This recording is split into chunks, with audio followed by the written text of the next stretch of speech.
Adrenal insufficiency is the hyposecretion of both cortisol and aldosterone, which are characteristic of Addison's, which render the individual susceptible to what we call adrenal crisis, which results in fluid, electrolyte, and acid-base balance disruption.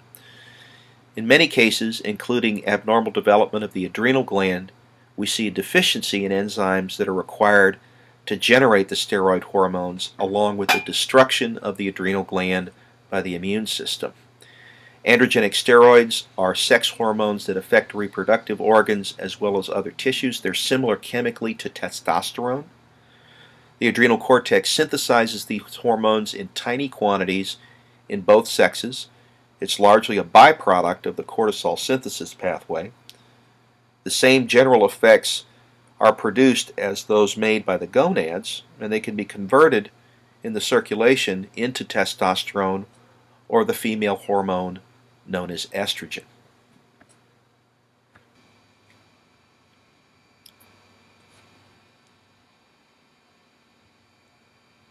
Now, the adrenal medulla is a completely different organ. It's neurosecretory tissue, and it secretes generally epinephrine, which mediates the immediate response to a stressor.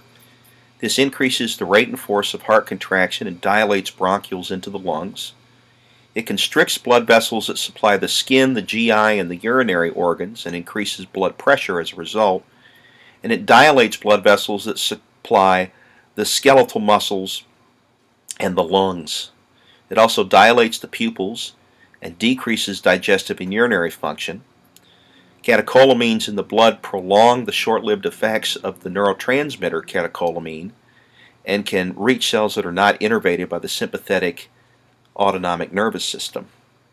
Regulation of the adrenal medulla includes sympathetic nervous system and HPA components. ACTH can stimulate epinephrine release. Cortisol increases the synthesis of enzymes that produce catecholamines, and the overall result is a coordinated, integrated response between the endocrine nervous system that increases our chance for survival in the face of a stressful situation. Table 16.3 in your textbook will summarize the hormones of the adrenal gland. We have to be very careful when we use corticosteroids to control inflammatory processes that we see in certain disease states. If we were to cut off the corticosteroids too quickly, there could be disastrous physiological consequences. As a result, when discontinuing this type of therapy, we have to taper over a period of weeks or months, and this is necessary because the HPA axis feeds back and regulates cortisol production and secretion. High doses of corticosteroids for an extended period of time halt production of CRH and ACTH through negative feedback, and this is a phenomenon known as HPA axis suppression. This makes the patient's body unable to produce adequate amounts of cortisol for several weeks or even months after discontinuation of corticosteroid therapy. The most serious consequence of HPA axis suppression is an adrenal crisis, where cortisol is absolutely vital for our survival, but when a patient is subjected to a stress such as surgery, trauma, or illness, dysregulation in corticosteroid levels can cause dire consequences. If the patient's unable to produce an adequate amount of cortisol in the face of this stressor, symptoms such as hypoglycemia, hypotension, fainting, vomiting, and convulsions can develop. Untreated, an adrenal crisis can be fatal.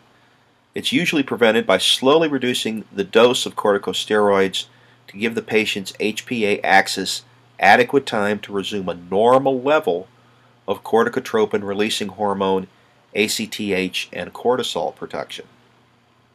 Our next topic is the pancreas, which is both an exocrine and an endocrine organ located behind the stomach and in between the duodenum and the spleen. It's club-shaped.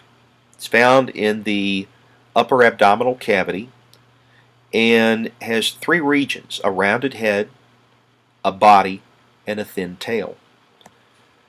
The pancreatic islets are the endocrine tissue in the pancreas. These are noted as islets of Langerhans in many texts. There are small rounded islands populated by endocrine cells that secrete hormones into the blood. The exocrine acinar cells are clustered around small ducts into which they secrete enzymes and products that are delivered to the digestive tract. The islets have three main cell types: alpha cells that kick out glucagon, betas that kick out insulin, and deltas that kick out somatostatin. And you can see in the histological section how the endocrine tissue is quite distinct from the exocrine tissue that surrounds it. It also has an ample blood supply. Glucagon and insulin regulate glucose concentration in the blood. Glucagon is generated from the alpha cells in the islets, and it's a major target of. It has as its major target the liver, muscle tissue, and adipose, and it promotes reactions that are going to increase the levels of glucose and metabolic fuel in the blood.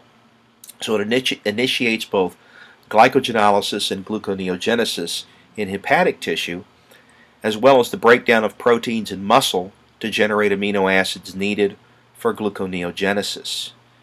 The release of fats from adipose for gluconeogenesis and the addition of cellular fuel is also another byproduct of this hormone's action. It also helps with the formation of ketone bodies in the liver. Now, what are ketone bodies? These are 4 carbon molecules that are formed during fatty acid breakdown, and they're released into the blood and taken up by skeletal muscle and cardiac cells. These cell types, along with others like the brain, are able to oxidize ketone bodies for fuel, unlike liver cells. During extreme calorie restriction or starvation, glucagon promotes rapid ketone body formation. It overwhelms the capacity of cells to use them, and they accumulate in the blood. The accumulation of these bodies can cause a lowering of blood pH known as ketoacidosis because these are organic acids. Glucagon secretion is inhibited by both an elevated blood glucose level and somatostatin. Glucagon secretion is triggered by any decrease in blood glucose concentration, as well as sympathetic nervous system stimulation, circulating catecholamines from the adrenal medulla, and ingested protein, which is part of an integrated hormonal response that maintains stable sugar levels during feeding. Insulin is an antagonist of glucagon, so it's a hypoglycemic hormone, whereas glucagon is a hyperglycemic hormone. It's produced and secreted from the beta islet cells of the pancreatic tissue. Stimulates the following responses in the target cells, which include liver, cardiac muscle, skeletal muscle, and parts of the brain. It promotes the uptake and storage of ingested nutrients such as lipids, amino acids, and glucose, and lowers blood glucose levels. It also promotes synthesis of glycogen in the liver and synthesis of fat from lipids and carbohydrates, and promotes a feeling of fullness known as satiety. Hypoglycemia is a condition where blood glucose levels are too low, and it can be caused by high insulin levels. Symptoms include weakness, dizziness, rapid breathing, nausea, and sweating. Severe hypoglycemia can lead to confusion, hallucinations, seizures, coma, and death. It ensues as the brain is deprived of glucose, which is its primary fuel source. Hyperglycemia is a condition in which the blood glucose levels are too high. Common causes include type 1 and type 2 diabetes mellitus. Type 1 is caused by the destruction of beta islet cells in the pancreas, which results in a drop in insulin production. The result is that glucose is overproduced in the liver because of unopposed action of glucagon, which elevates ketone bodies in the blood, as well as sugar levels, and it leads to glucose and ketone accumulating in the urine, which we term glycosuria and ketonuria. This will result in polyuria because we're going to have an increase in urine volume and urination frequency. Type 2 diabetes results from insensitivity to your body's own insulin, and the result of this insulin resistance is an elevation in blood glucose levels. Hyperglycemia and characteristic signs and symptoms such as glycosuria, polyuria, and polydipsia ensue. Unlike individuals with type 1, type 2 diabetics produce enough insulin to prevent ketoacidosis. The development of type 2 diabetes is associated with heredity as well as obesity. The idea here is that over time, with a diet that is high in calories and high in sugar, you're going to stimulate so much insulin production that eventually the target tissues will become insensitive to it, and that will result in an inability to regulate your own blood sugar. And this is associated with obesity because generally a high-calorie diet with a lack of exercise is going to generate the conditions that result in insulin insensitivity. Chronic hyperglycemia has wide-ranging effects. It damages blood vessels, especially those in the heart and lower limbs, resulting in decreased circulation of these tissues. It increases the risk of heart attack. It reduces the ability of wounds to heal and increases the likelihood of amputation due to lack of blood flow to the extremities. Any area that's served by capillary beds is going to be impeded as a result of the high sugar concentration in the blood in these individuals. It damages peripheral nerves, particularly in the lower limbs, leading to peripheral neuropathy, which initially results in pain but then leads to numbness, tingling, and burning in the affected areas and eventually loss of sensation. Other tissues affected include the lens of the eye and the capillaries that serve the retina, as well as the capillaries that serve the kidneys, that can result in blindness and in kidney failure. Remember that insulin and glucagon are antagonists in a feedback loop that maintains blood sugar within a tight window. The stimulus is the blood glucose level increasing above normal in response to feeding or hormones such as cortisol. The receptor are the beta cells of the pancreas that pick up the high glucose concentration. The beta cells are the control center. They kick out more insulin. The alpha cells reduce their glucagon production. And the effector are the liver tissues and the tissues in the body that are either going to pick up the glucose and store it as fuel, or pick up the glucose and use it to generate energy. The homeostatic range is maintained by the interplay of insulin and glucagon. As blood glucose levels return to the normal range, negative feedback to the beta cells decreases insulin secretion. The following feedback loop is responsible for maintaining proper blood glucose levels when blood glucose levels fall. The stimulus is the falling amount of blood glucose. The receptor are the alpha cells in the pancreatic islets that detect the drop in glucose, as well as the presence of protein. The control center are the alpha cells that kick out more glucagon, while the beta cells reduce insulin production. And the effector is the glucagon, triggering the breakdown of glycogen into glucose and the formation of new glucose, a process known as gluconeogenesis. This happens primarily in the liver. The homeostatic range and negative feedback is maintained as blood glucose levels return to their normal range. Negative feedback to the alpha cells decreases glucagon secretion. Some other endocrine glands and hormone-secreting tissues include the pineal gland, which is the primary endocrine component of the epithalamus, which is located on the posterior diencephalon. It secretes melatonin, which appears to be related to light and dark levels. It increases in reduced light conditions. Melatonin's main target are tissues that are involved in sleep regulation in the brain and the brainstem. It appears to adjust the sleep-wake cycle as a result of changes in light concentration. The thymus is an endocrine organ located behind the sternum and in front of the heart.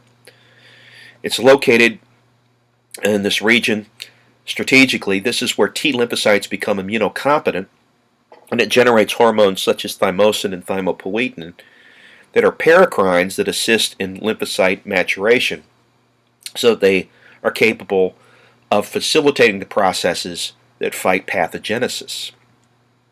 The gonads in males are the testes, and in females are the ovaries. They are again organs that have both an exocrine and an endocrine function. The exocrine function is to produce gametes, and in the male to produce semen, and the endocrine function is to produce the sex steroids. They produce these hormones which in large part are responsible for gametogenesis and the production of secondary sex characteristics. The testes generate large amounts of testosterone. Females make testosterone in their adrenal glands. The production and secretion is regulated by a multi-tiered negative feedback loop. GnRH triggers the secretion of luteinizing and follicle-stimulating hormone. Luteinizing hormone stimulates testosterone synthesis, while FSH stimulates the production of androgen-binding protein that binds and concentrates testosterone in the testes so that it's more effective. The elevated blood levels of testosterone eventually inhibit GnRH secretion, and this closes the loop. Testosterone is a hydrophobic compound, so it binds to intracellular receptors that influence the expression of different genes. And it has anabolic effects, including those that stimulate bone growth and increase muscle mass. It also has androgenic effects, which encompass those involving the development of male secondary sex characteristics, such as increased muscle mass, increased bone density, increased hematocrit, elevated metabolic rate. This is why this hormone is prized as a performance-enhancing drug among athletes. The cells of the ovary produce the female sex hormones estrogen and progesterone. Males produce a small amount of estrogen in their adrenals, but there is a multi-tiered negative feedback involving the hypothalamus and the anterior pituitary that regulates and controls the production of estrogen, similar to the way testosterone production is controlled. Estrogen stimulates the development of secondary female sex characteristics and regulates the menstrual cycle.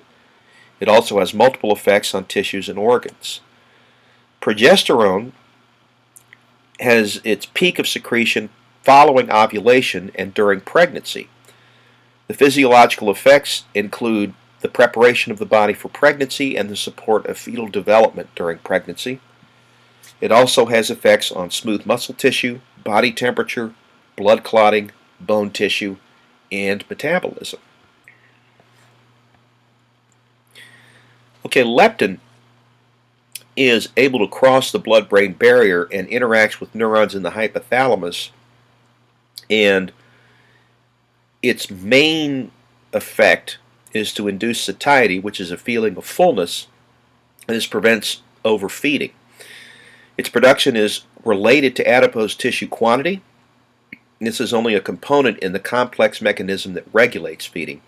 It's been shown, for instance, in animals that are genetically engineered to lack leptin receptor, that they become obese because they never get the feeling of satiety. Now, in humans, feeding is related not just to the feeling of fullness in the stomach, but it's also triggered by other factors such as emotional state and simply the enjoyment of the process of eating. And so a lot of animal models that attempt to explain obesity fall short because the emotional context in an animal model is missing. In the heart, atrial natriuretic peptide responds to stretch of the atria. It causes the atria of the heart to kick out ANP. ANP causes increased secretion of sodium into the tubular fluid of the kidneys, and that decreases blood volume and blood pressure. It also triggers the relaxation of smooth muscle cells and blood vessels, promoting vasodilation. The natriuresis that we described, along with the vasodilation, is going to promote a reduction in overall blood pressure. So this hormone is going to act as an antagonist to the components, for instance, of the renin-angiotensin-aldosterone system. Okay, it'll act opposite to the effects, for instance, of ADH and aldosterone, in that it reduces blood pressure. it's going to oppose the action of aldosterone specifically, because it's going to have an effect on the tubules opposite that which aldosterone produces. Aldosterone promotes secretion of protons and potassium and retention of sodium. ANP is going to do the reverse. In the kidneys, we have erythropoietin, which is kicked out by kidney cells in response to low blood oxygen levels, and it acts on red marrow to stimulate the production of erythrocytes. It's a process known as erythropoiesis, and this increases the oxygen carrying capacity of the blood. Specific kidney cells also kick out renin, which converts angiotensinogen into angiotensin 1, which we know is converted in the lungs by angiotensin converting enzyme into angiotensin 2. This is a component of the renin-angiotensin-aldosterone system.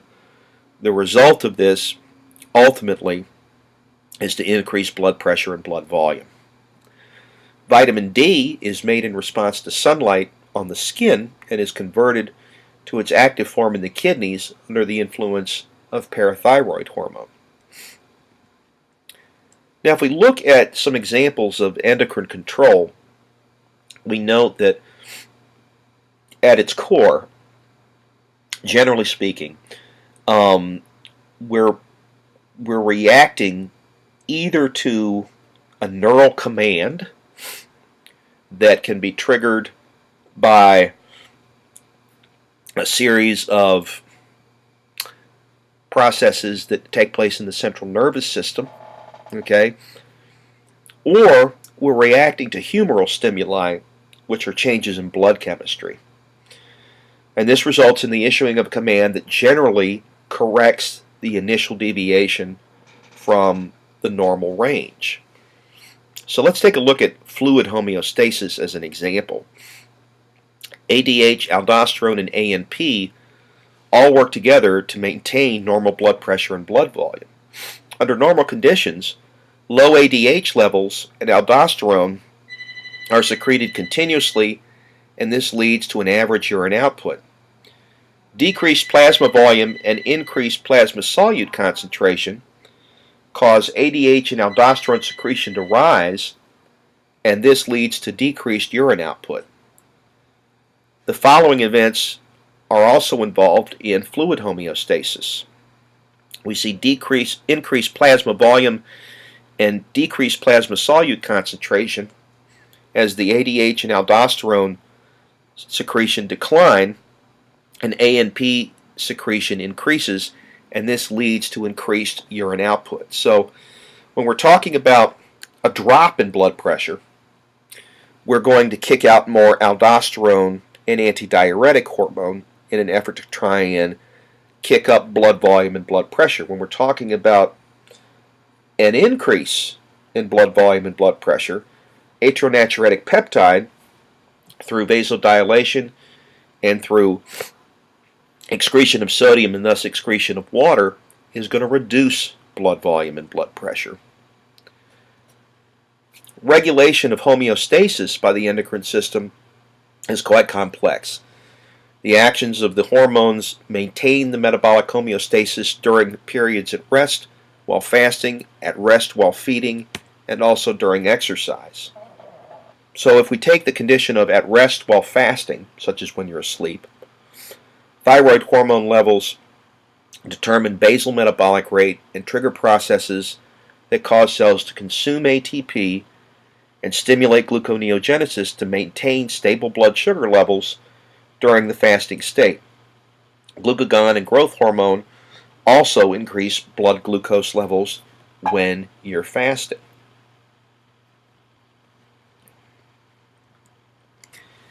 At rest while feeding causes increased blood glucose levels that kick out insulin.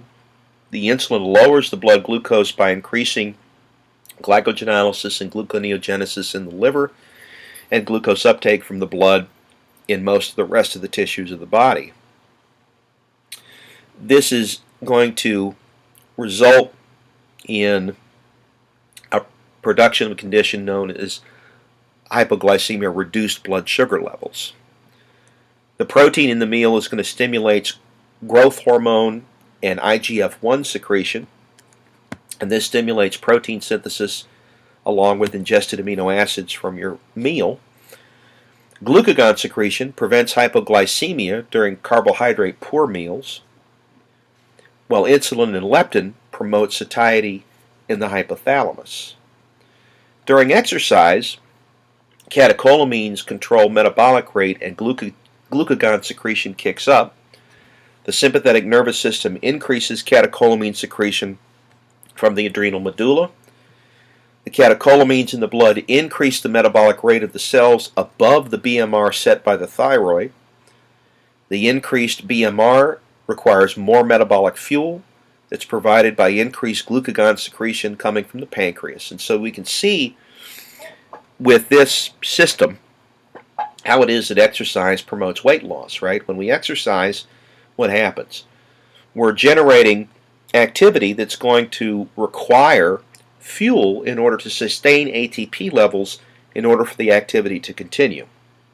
So what's the result going to be? Well, we're going to see increased production of epinephrine, increased production of insulin, and increased production of hormones that are going to tend to maintain blood volume and blood pressure. Okay, so the result of this is going to be the accelerated breakdown of fat and glycogen in the tissues, and that's why when you exercise you lose stored adipose tissue and gain more lean muscle mass. And so 1624 just provides you the big picture of the hormonal stress response. Now in this case it's not really stress, it's exercise, but that's a type of stress. It's a physical and physiological stress. But you can see how all the targets are capable of interacting in order to produce the desired effect during the period of exercise. Okay, that brings us to the end of this portion of the podcast. I will join everybody in the next chapter. Remember to review this material as it will be covered on the PRSs and on the exams. And I'll see everybody in class and in the next podcast. Thank you.